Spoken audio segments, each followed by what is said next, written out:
په جنوبي پښتونخوا ایالت کې دلته هم پښتانه د ډیرو ستونزو سره مخامخ دي. اوله خبره دا ده د پښتنو دلته ټول وسایل چې دي هغه قبضه دي. که هغه ته د ارنایي،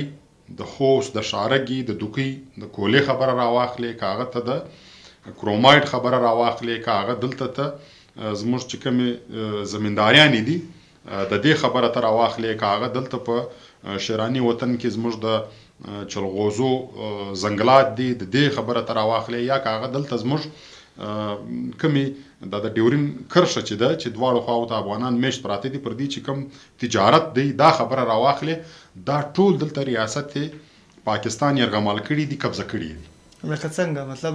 د ارنایي مثال داسې ورکړي خو ټیکهداران دي د هغه ځای دغه داسې دي چې اوس د ارنایي، د شارګي، د کوچ دا چې کومه کویله ده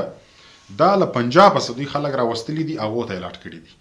اوس دا وسایل یا دا مځکه دا خو د ارنایي د خلکو ده چې هغه هلته اوسېږي، خو دوی د هغه ارنایي خلک د دې څه محرومه دي، حتی هغه په دې کې مزدوري هم نشي کولی. د پنجاب څخه خلک راغلي دي دا ټول هغو الاټ کړی دی. ټیکهداران الاټ کړی دی، یعنې دا د هغه پر نامه ده. هغه ریاست یا حکومت ته یو څه ټیکس ورکوي، دا هغو ته یې الاټ کړله، هغه یې باسي او د پنجاب ته وړي او دا د پنجاب په کارخانو کې چې ده دا استعمالیږي. بیا دلته چې لږ او ډېر د دې ځایي خلک چې هغه یو څه په دې کې هغه کردار لري، یعنې د هغو یو څه جایداد دی، یعنې ونډه یې پکښې ده، هغو ته د مشکلات جوړ کړي دي چې هغه د دې څه فایده نشي اخیستلی. تاسو وګورئ چې دلته د مختلفه ترهګرو ډلو په نامه باندې دلته تنظیمونه جوړ کړي دي. بیا ریاست راځي، د ریاست سیکورټي فورسز راځي، هغه ځایي خلکو ته وایي چې موږ تاسو ته تحفظ درکوو. د هغه تحفظ په بهانه باندې په اربونو روپۍ له کاله د دوی څه د بتې په نامه د تحفظ په نامه ځینې اخلي. اوس دلته خبره دا ده چې دغه اف سی ده دلته یا نور سیکورټي ادارې دي، دوی چې دلته د خلکو څه پیسې اخلي چې موږ تاسو تحفظ درکوو، د دې تحفظ دپاره خو دته ریاست خپلې پیسې ورکوي، دته خپل معاش ورکوي، دته خپله تنخواه ورکوي. دغه د دې خلکو د روزګار او د دې خلکو د سر او د مال د ژغورنې یا د تحفظ خو ذمواري ده ستا، دا ستا وظیفه ده، خو دوی دلته د دې خلکو څخه جلا پیسې اخلي د ټیکس په نامه باندې. اوس یو ټیکس چې دی هغه خو وفاقي ټیکس دی، هغه وفاق ته جمع کیږي. یو صوبایي ټیکسیز دی هغه دلته صوبې ته جمع کیږي. دا د هغه څه علاوه دا داسې ټیکسیز دي چې دا یوې ادارې ته نه د ملک خزانې ته جمع کیږي، دا ډایرکټ دلته د اف سی د بالا افسرانو جیبو ته ځي او دا په مختلفه. بیا چې چیرې دا وزن کیږي، دغه وزن دپاره جلا خپلې ګانټې جوړې کړي دي. دا وزن یوازې هلته د اف سی پر ګانټه باندې کیږي، بل ځای دا وزن نشي کېدلی، د هغه جلا پیسې ځینې اخلي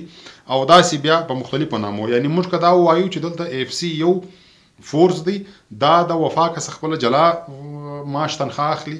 دلته دا صوبه جلا په اربونو روپۍ د کاله دوی ته په بجټ کې ږدي، او ورسره دلته د دې ټیکهداران چې دي یا کوم دغه کویلې دی یا دغه معدنیاتو مالکان چې دي دا دوی ته جلا پیسې ورکوي. نو دا چې ټولې ته ځینې راوباسې، یوه روپۍ هم دغه خلکو ته نه پاته کېږي چې کوم د ځمکې اصل مالکان دي، نو ځکه هغه ځینې محرومه دي. بیا دلته دغه د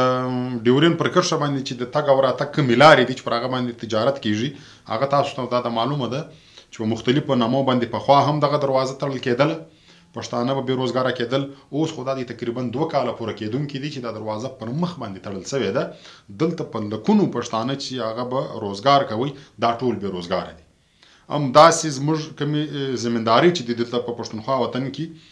له چمنه سې تاسو راواخلئ، بیا راځئ داسې تر کوچلاغه تر دا کوټې پورې، بیا دغه خانوزۍ د بوستان داسې کاڼ متر ځئ پسې ځه تر بوره پورې، دلته زموږ زمینداریانې وې، دلته د پښتنو باغونه ول، کښت و کروندې وې. دا د یو پلان تحت ریاست دلته د بجلۍ لوډ شیډینګ پر دوی باندې مسلطه کوي. 22 ګنټې د بجلۍ لوډ شیډینګ و، او هغه یو 2-3 ساعته چې بجلۍ ورکوله هغه هم داسې و چې هغه ولټیج به دومره کم و چې هیڅ داسې یو ماشین یو موټر به نه چلوي چې اوبه راوباسي. نو د پښتنو دا ټولې زمینداریانې دا ټول باغات چې دي دا خشک سول، دا وچ سول د بجلۍ د نشتون د وجې. اوس بجلۍ ورکول دا د چا ذمواري ده؟ دا د ریاست ذمواري ده. او دا ریاست د پنجاب په زراو کارخانې په دغه بجلی باندې چلی او دا بجلی برته په سر کې جوړیږي د پښتونخوا وطن د وبوسه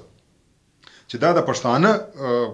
مملکت راځي خو دوی د پښتانه د وبوسه بجلی جوړي دا بجلی ټول د دې هډ کوارټر د لاهور کې جوړ کړی دی بیا د لاهور سره دغه د بجلی سپلای دی کی نو دلته دغه بالکل یو پری پلان منصوبه ولا چې دغه د پښتنو د روزګار یو غټه ذریعہ داوه چې دغه زموږ زمینداران وي یعنی دلته پښتانه داسې زمینداران ول چې هغه د کال ډیر غټه مدن اخسي پر خپل مځکه باندې پر خپل کښتو کرونده باندې او بیا د هغه په ذریعہ باندې خپل کورم ساتي خپل بچان هم ساتل د بچانو تعلیم هم کوي تربیت هم کوي نن چې دغه بجلی نسته او د دوی د زمینداران دغه باغونه وچول هغه ټول پښتانه په کراچي او په لاهور په پنډي په داسې ځایو کې مزدوريان کوي څوک په هوټل کې مزدوري کوي څوک په یو بل دکان کې مزدوري کوي او هلته هم مزدوري ته نه پریږدي هلته هم تاسو په خبر یاست چې یو ځای مازی یو پیښه سوی نه که لاهور که کراچي که داسې نور ځایونه نو هلته دوی د پولیسو موټران راکش کړي ټول پښتانه ورچي په زندان کې بندي بیا هر پښتون چې ځان خلاصي په هغه چې څوک ورځي دغه پر سر باندې دوی په لکونو په زراو پیسې ځینې اخلي که چا پیسې ورکړي ټیک دي که چا پیسې نه کړې ور بله ورځ هغه پښتون مړ کړي هلته شهید کې په اخبارو کې بیانونه ورکړي چې دا تراګرو دا د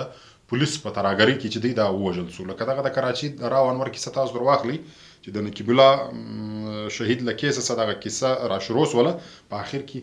چې تحقیقات وسول 4.5 پښتانه د ظالم یعنی دغه د پولیس په جامه کې یو حیوان د وژلی ول او دا ټول داسې فیک داسې جیلی مقابله وي چې هلته پښتانه اوسېدل هغه د پورته کول وژل یې که چا پیسې ورکړې ولې خو هغه ځان خلاص کړی ښه خبره ده که څوک پیسې نه درلودې یا په چا پسې څوک د شا د خوا نه و هغه داسې ټول د 4.5 په دې کې تاسو یو دوه په دې ستاسو په جواب کې دوه سوال زما په ذهن کې راغلل چې مطلب د کویلې خبره تاسو وکړه مطلب تنظیمونه دي هغه غواړي او باقاعده هغه وزنی هم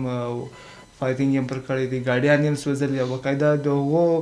ذمہداري اخیستې ده قبله کړې ده نو دا کې بیا تاسو څنګه وایئ چې دا د ریاست دغه دی پکې او له دې ما سوی دا د بجلی خو تقریبا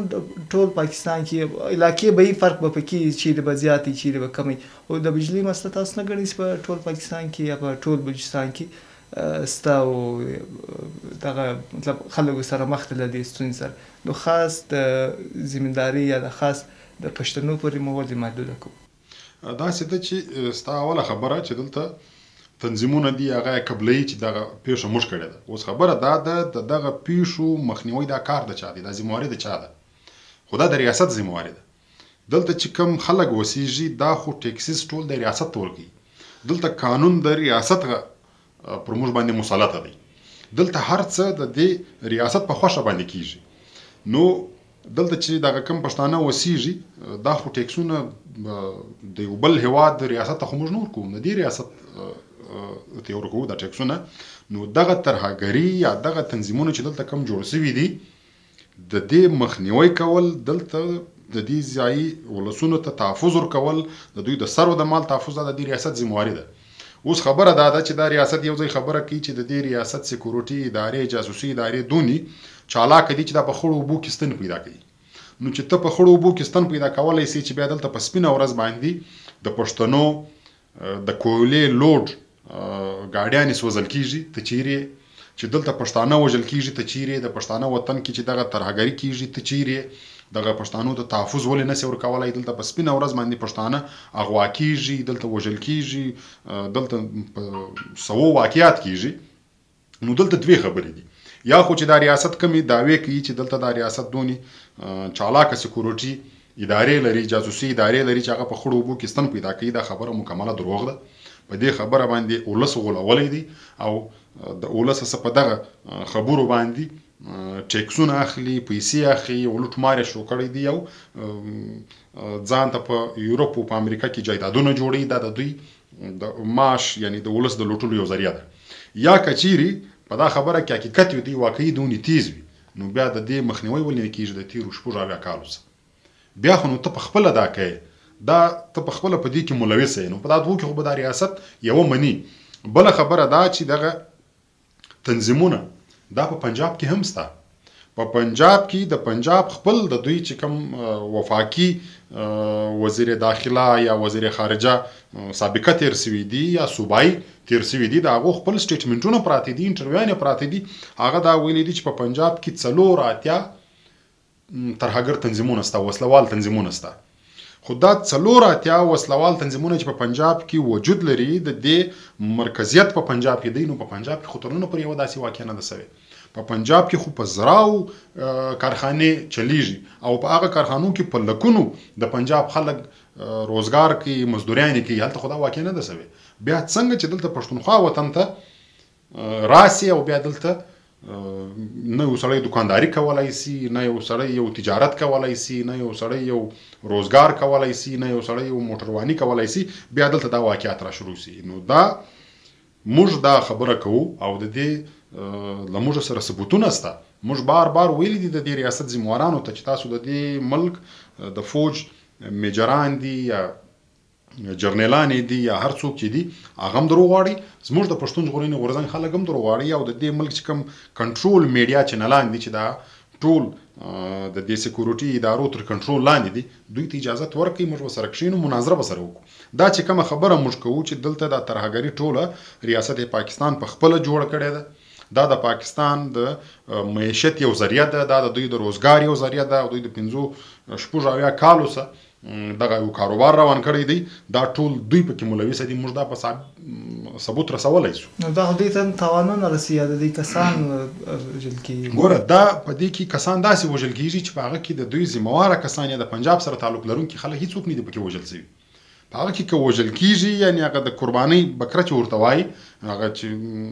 قربانۍ یې دوی هغه برته دغه د پښتونخوا وطن سره تعلق لرونکي خلک دي، دغه پښتانه ځوانان دي. دا ګوره دا